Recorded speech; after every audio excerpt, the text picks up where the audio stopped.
All right. Hey, part two of our amphibian talk here. Spend a little bit of time talking about the evolutionary history of amphibians because it does play such an important role in our own evolutionary history, and that is the rise of the tetrapods. All right, those for the first organisms to develop legs and start walking on land. Um, we are going to follow that up today, talking about some amphibian basics here. Okay, and by basics, I mean their um, anatomy and physiology. Sorry, got a little noise moving through here for um, some morning workouts. But anyway, some characteristics we're going to be going through here that are common in just about all the amphibians.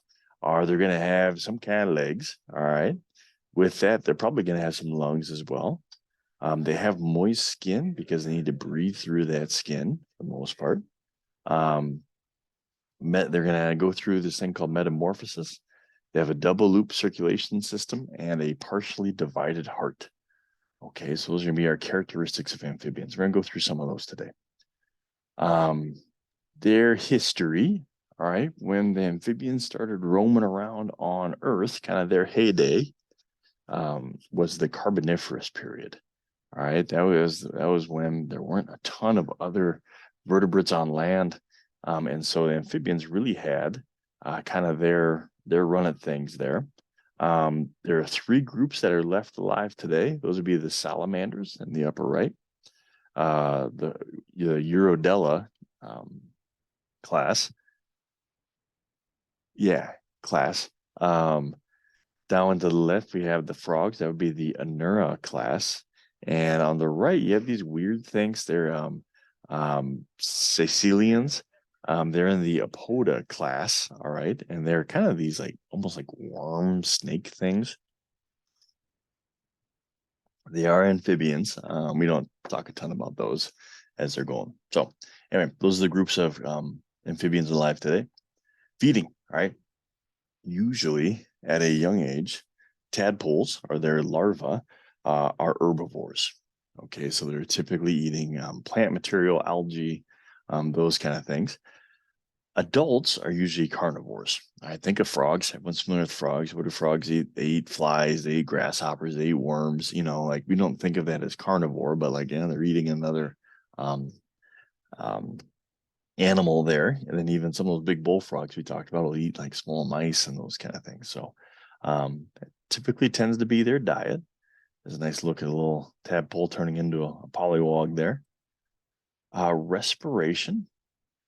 So typically the larval stage. So when they're tadpoles, they have gills, and then they go through that metamorphosis thing, and adults will tend to have lungs. It's not true. It's not true for everyone. All right. We maybe have seen or heard of the adaloxal before. There's a look at an adaloxal. They keep their gills the whole life right on the outside of their head like that, which is cool looking. The Minnesota equivalent would be the mud puppy in there. So there's respiration. Circulation, and what we're going to spend a good chunk of time on today because it's the next step from the fish's two-chambered heart. Okay. What they have for circulation. Their heart is a double loop. So meaning they have a loop that goes to their lungs and returns, and a loop that goes to the rest of their body and returns. And then they have a three-chambered heart. All right. Now, what this is actually, it's interesting. From the step up from the fish is that it improves blood pressure, but it's way less efficient. Okay. You have this common ventricle down here where the blood mixes kind of. And so you would have some blood that is not going in an ideal spot there. But what it does is it gives them blood pressure because now that life is on land, we need some more blood pressure to fight this gravity thing as you're going. So here we go. We use blues and reds to symbolize if there's oxygen in the blood, like lots of oxygen is red, very little oxygen is blue. So your blood goes to your body, drops off oxygen, picks up carbon dioxide from your body. It comes in to this right side, then it gets pumped out to your lungs, ideally, and that exchange happens, carbon dioxide to oxygen. Then it comes back to your heart and then gets pumped out to your body. that's how it's supposed to work. But like I said, there's this like common artery right here where there's some mixing that occurs. So it's not 100%, it's not as efficient as it could be. It's efficient enough for amphibians to do well. But like I said, it's not quite there compared to other things. Let's look at that, what those couple loops look like. So on the left is the fish. Once again, very efficient, but very low blood pressure. Having the two chambers and just one loop, it goes from the gills and then it just gets, pumped or driven to the rest of the body after that. Vertebrates have to fight gravity, or fish and vertebrates too. Amphibians now have to fight gravity. And so we have to get this up to the lung and skin capillaries in order to get the oxygen exchange. Then we have to repump it to get to the rest of the system there. So there's a little bit on blood flow, and then a little bit on reproduction.